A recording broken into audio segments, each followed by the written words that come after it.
Greenpeace activists have transformed this Budapest roundabout into a giant atomic symbol. Since the plans to expand the Paks nuclear power plant were unexpectedly announced in early 2014, we have been calling on the government to terminate the project.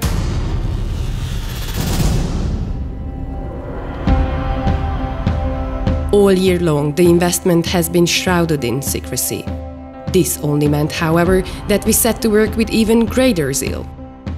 In order to get the facts straight, we started the year by publishing what citizens think of Paks 2. Our representative national survey clearly showed that 60% of Hungarians still oppose the expansion the way it is currently envisaged. Which is not a miracle, given that the government's plans for the Paks 2 investment are fundamentally flawed. The project is dangerous, expensive, and entirely unnecessary. How do we know that? From taking the 2,000-page-long environmental impact assessment to pieces. We compiled and sent to the investors 17 pages densely packed with questions and concerns. From Bucharest to Paks and Munich, we kept showing up at all the public hearings and never failed to raise questions. To this day, however, we have not received answers to soothe our worst fears.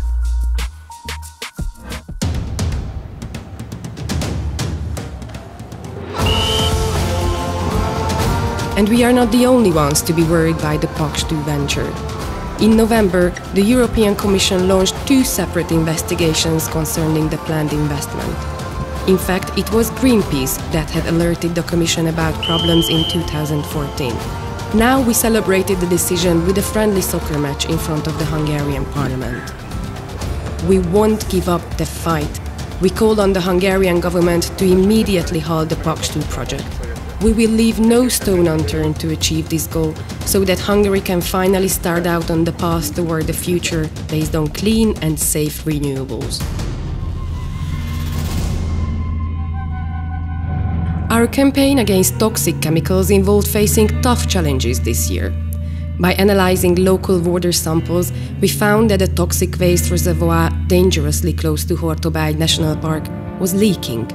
As a result of the pressure we raised, a large part of the barrels were shipped away this year, and plans were announced for the rehabilitation of the area.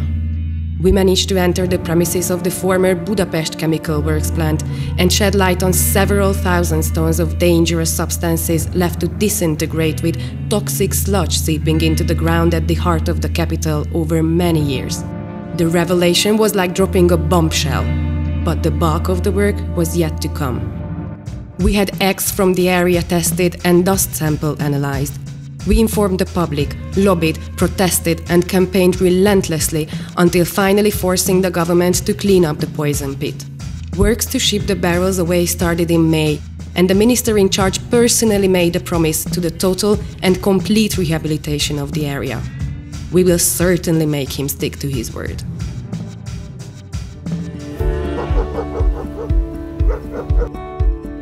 We crisscrossed all Hungary with our ecological agriculture campaign to find the most inspiring farmers. In Győrűs, we saw beautiful indigenous landrace breeds local farmers are committed to preserve. In Hernát-Szentandrás, we were carried away how this small Hungarian village is breaking the circle of poverty and has managed to build an organic food brand of international renown.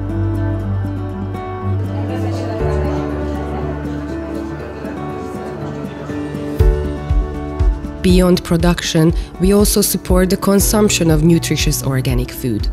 In the fall, we presented 2 of this year's most important reports at an organic lunch consisting of fantastic Hungarian local varieties. Our report on pesticides reveals how the poisons of industrial farming ruin our health. Our publication on the 7 principles of ecological farming, on the other hand, provides answers to these problems. Drága magyar vidék, búcsúzunk tőled! The fall, however, reaped great sorrow. The government started to sell off the remaining plots of arable land in the country. We protested the irresponsible squandering of state-owned land by organizing a symbolic funeral in front of the Ministry of Agriculture. Hiszünk a feltámadásban, hiszünk egy jobb, új életben, abban, hogy van újjászületés. A földörök, még ha megrontják, meggyalázzák is. idővel kitisztul, és mindent lehet újra előről kezdeni. Although even real tears were shed at the service, we are determined not to give up. We are going to continue the fight for the interests of small family farms of the country and for the sustainable future of Hungarian agriculture. And we fully believe that the road to this is through ecological farming. Ezeket a földeket nem lehetne árverésre bocsájtani. The lands formerly leased by Kishantos Organic Farm have also fallen prey to the unjust sellout. We did everything we could against the auctions.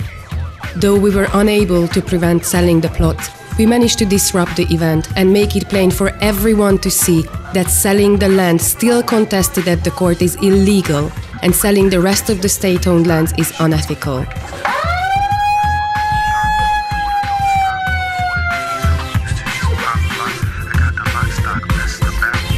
In our battle to protect the environment, we have had to face the most influential representatives of the powers that be. This year, however, the attack came in an extremely absurd form. The Hungarian state is suing us for compensation worth 45,000 euros for a perfectly legal and peaceful protest we organized in Kishantos. We will not be scared of such a grotesque lawsuit.